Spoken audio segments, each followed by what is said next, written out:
Grateful today that we are here. Hallelujah. And Lord, we need to do business with you. Yes, Lord. Yes, Lord. And we realize that, Father, we don't do business with you, we'll be lost. Yes. Touch us right now, strengthen us where we bless us with torn down. Yes, Give us victory over sin. Bless those who are here today. Yes, Lord. Help them realize, something, Father, there's a need. There's a need. You have to be in their life. In your name, amen. You know, that's a wonderful song that we just got to singing. Well, let me just share this with you quickly. If he is not in you, you will not feel the need. Amen. You just go through the motions. In other words, you just be fakish about life. He had to be in you. So you would desire, so the Spirit tell you, get up, do this. Get up, make sure that you forgive somebody. Amen. The Spirit will lead you and guide you in every walk of life. But when you get up and do whatever you want to do, He ain't there. Because you never asked Him to come in. I don't know, sometimes I'm glad that Sandra and I, we lived together for so many years, and I know that she knows the Lord and I know the Lord. I don't know how folks make in their house don't know Jesus. Say the word now. Say the word. How in the world could you make it and you got nobody to help you keep your tongue? How in the world you gonna make it when you say anything and everything in front of your children? Amen. That means that you gotta have something on the inside that is able what? To keep you. This is why I'm just gonna go try by myself. And when you do that, you're gonna make a mess. Yes. And God cannot bless that if He's not there. That's why you gotta let Him come in. So you can help rule some of those issues in your home. So that He be able to tell your children to sit down and be quiet. See, the flesh is say, well, I think I'm going to give him another chance and all that. But you know what? If it's led by the Spirit, you'll tell him what the Spirit tell him what you need to do. Amen. And that's why some of our homes are not in order. Amen. Because God trying to get us to see something. I tell you what, go to Isaiah. I want to show you something. Isaiah the 26th chapter, verse 3. Isaiah 26 chapter, verse 3.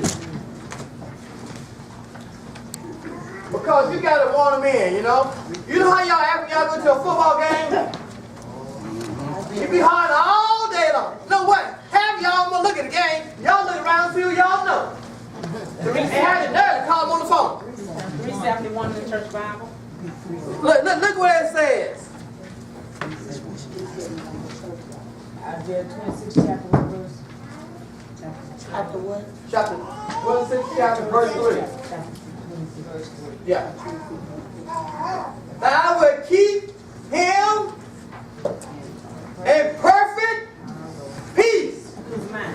Amber. Who mine stayed on thee. Because he trusts in thee. Amen. Trust in the Lord forever. Yes. For in the Lord Jehovah, everlasting strength. Now when you tell me you're weak, when you tell me your house is in a mess, that means you don't trust me.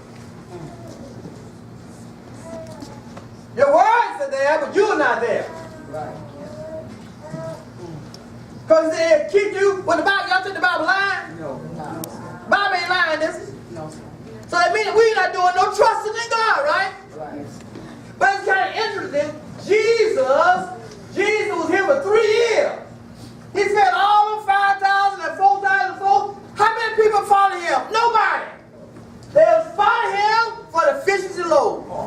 And today, folks only come to church and see what they can get. Mercy. That's the same thing. Mercy. Do the same thing they've been doing all the time. Amen. Very few people follow him because they truly love him. Well, if I ask a question right now, how many of y'all picked up your Bible last? Don't raise your hand. Don't lie to church. Don't say nothing. How many of y'all picked up your Bible last 5 days? How many of y'all picked up the Bible every day and said, I'm going to study the word every day? You know what? You shouldn't get out of your bed and you pick up the word. Why? Because the word is what's going to on Jesus. Yes. Matter of fact, when you go out there when I preach the word, you know what happens? You should be hungry for the word. Yes. And says, I need me a hamburger, I need the word. Yes. And he will keep you. Right. Well, our message today is talking about Peter and John going to church. And, you know, going to church, how many of y'all stay at home when y'all ain't got no money in your pocket? So I ain't going to church, I ain't got no money. Oh, come on, y'all know. Yeah. Some folks don't go to church, they ain't got no money, and we don't even must pass the plate here, and y'all still stay home. Okay. I don't understand. Still stay home. Still. But Peter John was going to church one day, and this lame man that sit by the gate, he was forcing him to sit by the gate, asked him for some money. Tell you what, let's go look at it. I don't want to leave out a word. Sometimes it's in Acts 3rd chapter, y'all. Acts 3rd chapter. Verse 1. I just want to read it and so y'all can see it. 576 in the church Bible. 576.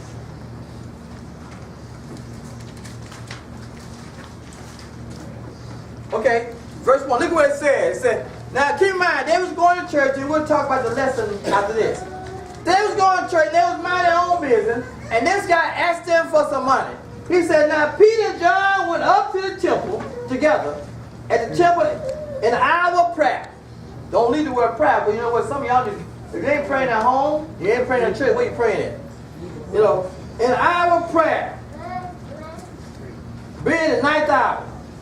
And a certain man lame from his mother's womb was carried, and he laid him at the gate of the temple. They call the gate beautiful, y'all. Then it said to ask him of them as he entered the gate. He said, who see Peter and John, asked them for some alms. Alms means some money. And then what Peter told him. And Peter said, fasten his eyes on him. Amen. And John, and look on us. Don't you get tired of you talking to people and you try to hold a conversation with them? You're looking all around town. Yeah. They ain't paying no attention to you. But they want something. Yep. So Peter John said, look at me. Fasten your eyes on us. And he gave them to them, such as I have. The priest said, see me go, have I none, but such as I have I give to thee. Now how many of y'all want some such as I have? We all need some such as I have. So Peter John gave him what he had. He didn't have much. But you know what? What he had, he was able him to get up and walk. Amen. Get up and walk. And they all went on into the church. They all went to the church. You see what I'm saying? Yes. Sometimes the Spirit is in you, will guide you to do some things in your life that you never did before. Okay, so they did that. Now the lesson comes back up in chapter 4 and verse 13. Go to it, Joe. You'll see it on the board. Yeah. Okay, let's all read. Look at the board. Now when they saw the boldness of Peter and John, and perceived that they were unlearned and ignorant men, they marveled, and they took knowledge of them that they had been with Jesus. Now I want y'all to know certain things in here. And I love people that go to school and people that have education. I love that. But when you got a few sense, don't go around calling somebody else stupid. That's right.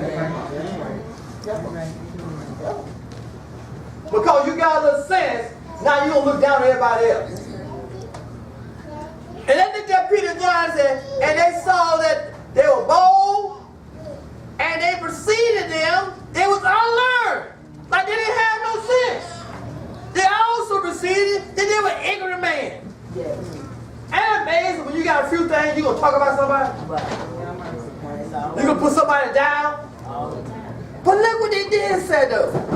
But they marveled at that. They said they took knowledge of them. That they had what? Been with Jesus. Been with Jesus. What a testimony. I might not know nothing about the stock black market. But I know about Jesus. I might not know how to run a machine, a computer, but what? I know about Jesus. And that's the only thing that matters. As you know about Jesus, you got everything that you need. Hallelujah. So in other words, they knew they knew Jesus. But you know what? Once that you've been with Jesus, it's hard to shut you up. Amen. Why? Because it's based on what's in you, keeping you going. Yes. And you ain't got no power in you, you be quiet. You say, I don't know what we're going to do. I don't know what we're going to say. But you know what? They have been with Jesus, which is a wonderful thing. Go to the next one, George. Let's read. And behold, the man which was established with them, they could say nothing against him. Watch this. Look at this. This is the evidence.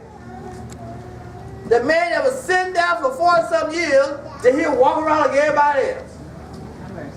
Don't open your mouth and tell anybody anything unless you got some evidence. Well, In other words, you can't go ahead and tell people you got $45 in your pocket, you know you ain't got a dime. Where's the evidence? Learn just to use what you have and just be you. Because when you tell one lie, you got to back that lie up. Eventually, you're going to hurt somebody's feelings. But you know what? They had the evidence with them to show them what God can do. I tell you something else too. Stop defending yourself. Let the word speak for you. All right then. Help us, help us, help us. Peter and John didn't say too much, but they saw the evidence. When people see evidence, they're going to shut them up. They're going to be quiet. They're not going to say that. Why? They don't need to say that. If God is for you, who in the world can be against you? If God on your side, He working it out, let Him work it out. thank you, Lord. Now that was a hard lesson for me to learn. That was a hard lesson because, you know, I just believe in telling someone how I feel when I'm hurt. Sarah, she on her end, she said, honey, it's going to be all right. I said, no, it's not. It's going to be all right when I tell him. Y'all never felt that way? Is that the only one felt that way? Help me out, y'all. Come on now. Help me out. You know what? Sometimes I just want to tell them. And the Bible says I want to tell them for the sun to go down. But Sarah said, no. No, I know that. Oh, I'm glad I listened because I need a place to live, y'all. So, you tell me, you can't act crazy. You got to listen before. So as Christians, that we got to realize they had evidence. Go to the next one, George.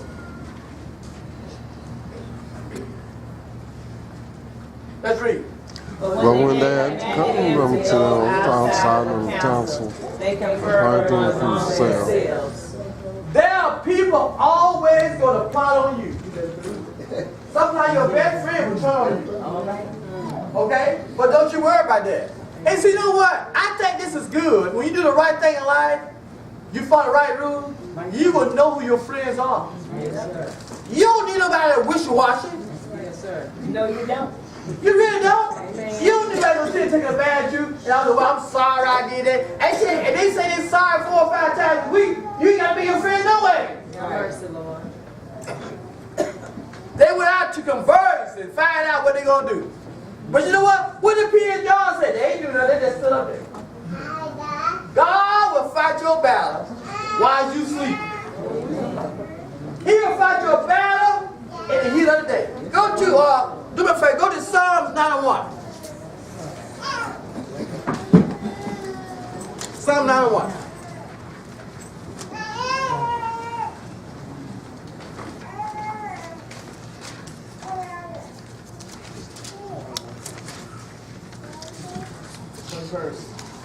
I think verse 1. Look at this. Look, I want y'all to see this. Because you know what? Sometimes when we're having problems, 3:16 in the church Bible. when we're having problems, you got to make sure that you dwell in the right place. Okay? And you dwell in the wrong place, you can't get no help. You can't continue to dwell where the devil is. You got to be in the right place. Look at this. Look at what the scripture says. He that dwell in his secret place of the Most High. In other words, you got to get an opportunity to stop hanging around folks. They're not going to do you any good. And under the shadow of the Almighty. Look what it says, verse 2. I will say to the Lord, He is my refuge and my fortress, and God in Him I must trust. Amen. Surely He will deliver me from the snares of the fowls, of the nesters and pestilence. Anyway, those people fly through the day. Now sometimes you want, when do the devil gonna come? He come all the time. Devil never take no time off. He's always there. And you need to recognize that you're in a position, you're looking for Jesus to help you every minute and every hour of the day, but it also tells you where you're dwelling. You cannot get no help by hanging around the wrong folks. Amen. Hang around people that can help you. The Bible says when two walk together, one what? Fall, and the other will pick them up. Pity to the man that walk with somebody that can't help. Amen. So let God help you in everything that you're doing. Go to the next one, George. Let's read. Saying, what shall we do to these men? For that indeed a notable miracle has been done by them. Is Manifested all of them that dwell in Jerusalem, and we cannot deny it. You know, when the world sees it, nobody can say nothing, right? Amen. When the world knows about it, they can't deny it. So I'm saying, let the word of God speak for you what you are going through. And don't try to defend. You know what? You can defend yourself anyway. Because we're not perfect. But God knows what He's doing. If God takes you through something, Brother Frank, don't you know He'll bring you out? He'll bring you out, and you'll realize it was God brought you through and nobody else. So they're getting together trying to figure out, well, we know they did a wonderful thing, but how are we going to hide it? You know when Jesus had died on the cross and the bottle was missing, guess what? They said somebody stole the bottle. They plotted. They tried to hide it. But when Jesus showed up walking around, what they said? They couldn't deny it. People are always going to try to find a way to put God down, to put you down. But eventually, your word will stand. The word that is in you will stand forever. Go to the next one, Joe. Let's read. But that is spread among the people. Let us thread them that they speak henceforth to no man in this name. Now tell me something. If Jesus in you, how could you shut him up? You can't shut him up, right? You know, you can't be in a position to be going around, well, I don't know should I say this. If God had made you bold, He would keep your bold. You know what? We had this thing. Some people say, you know, I can lay my religion down and pick it up when I get ready. Well, you lay it down, you never had it. Okay. And you got to pick it up when you get ready. You never had it first time. The Spirit will lead you and guide you through all truth. Yes, sir. And no matter what's going on with your life, it will guide you to everything. So they didn't recognize that they want them to speak in no other name, but what are they going to do? You can't go backwards. Amen. Somebody said, I'm just going to give up. What you going to do? Who they going to call on? I know. As Jesus had brought you this far, what you going to do? Who you going to talk to? Who you going to give praises to? You got to stick with it. No matter what happens. In due season, like I said last night at the Cal Rescue Mission, if God began a good work in you, He's going to finish it to the end. Yes, Lord. There are some days it might not look right. There are some days it don't like it's going to prosper, but God going to make sure that He's going to finish that work in you. Matter of fact, it might stop for a moment. You might not see nothing going. You remember when Moses was in a wall with Syria one time, and he found out that longer as those brothers were holding up his arm, Yes. he was winning. That's right. But when he got tired, went down, they said, oh, I got to put that arm back up. That's right. long as you lifting up the name of Jesus, He's going to help you. And He's going to bring it to pass. So we need to recognize that God is the answer to everything that we need. And another thing too, if we just learn just to depend on Him, we'll be okay. Go to Colossians 4 and 6. I'm going to show you something. Colossians 4 and 6.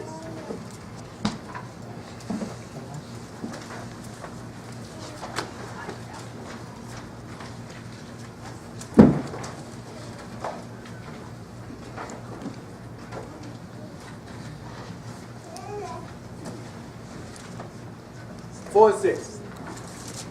If you really want to get on a good page with Jesus, this is something that you need to look at. It says this.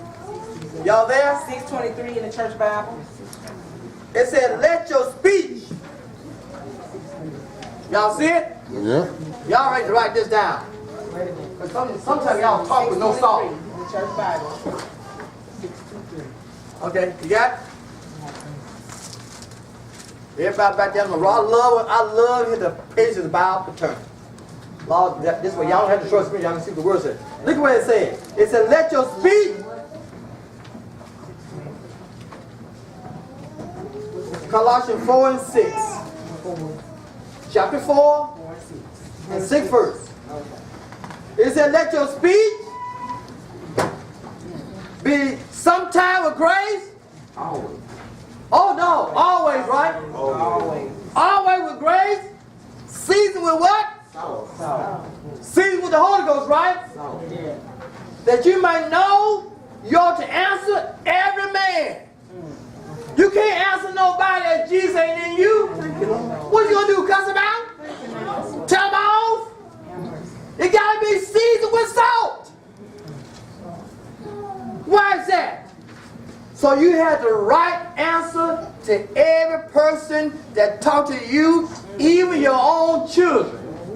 Y'all know how we jack our children around, don't you? Hello? Oh, yeah. I've asked your kids to say, well, my mama told me this morning, but I ain't gonna ask that question. Why? Because you want the right season to be there. Why? Because you want to set an example based on who is living with you. Because you know what? Once you destroy your testimony, your children, they'll live in your house, they eat your food and all that, but they have no respect for you. No respect. And once they get grown, they're going to be gone. Yes. Okay? So it's important to recognize we need Christ in us so that we feel that Christ is part. Go to the next one. Let's read. And they called them and commanded them not to speak at all, nor to teach Teach in the name of Jesus. My. Ain't that amazing? Yes. Somebody, now, it's interesting. We command people, you know what's the fun thing? We never command our children to come in the house on time. We never command our children, you know what? It's not right to steal. Some of them do, but some of them. Let me go back a little bit. You know what? If you are enjoying the stuff that your children bring in the house and you know they ain't got no job, Oh, no. huh? Wrong. I said, let me say this again. No. If you enjoying this stuff and know they ain't worked in 3 years, they come home bringing buckets of chicken every night, you never ask them where they get it from. You just sit there and eat it up. And when the police come and get them, I don't know why my child been doing this. Yes, you know you've been eating stuff for the last 3 months. You know what he been doing. Y'all don't want to talk to me now, right?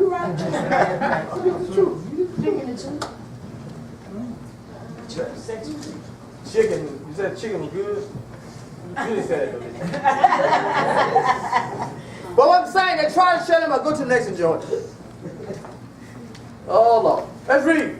But Peter and John answered and said unto them, whether it be right in the sight of God to hearken unto you more than unto God to judge you.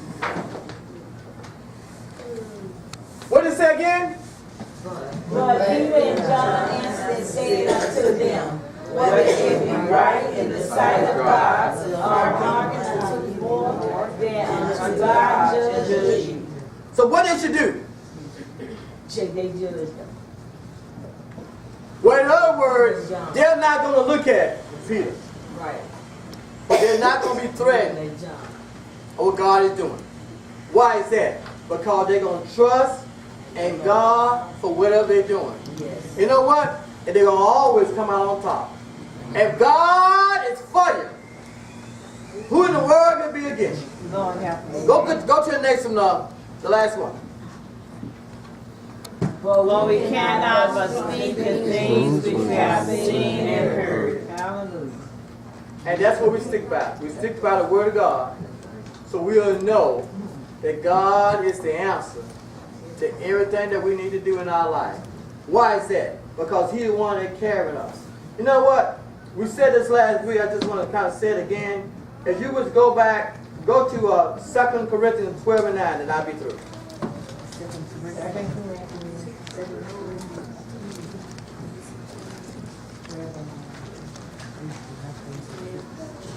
12 and 9. 238 in the church Bible.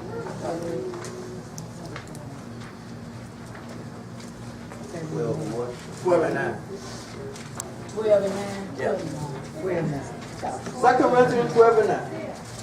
Look what it says. Paul was having some struggle with it. Whatever we're going to do, he said to him, my grace is sufficient for thee. For my strength is made perfect in weakness. That's all right. You see what I'm saying? My grace Have mercy. is sufficient for me. And our strength is made perfect in weakness. Why I say, so if we weak about something, God gonna make us strong. And we realize they're gonna carry us to that day. So Jesus come back home to get us. Amen? Amen. That's all stand. Just as I am. Page 400.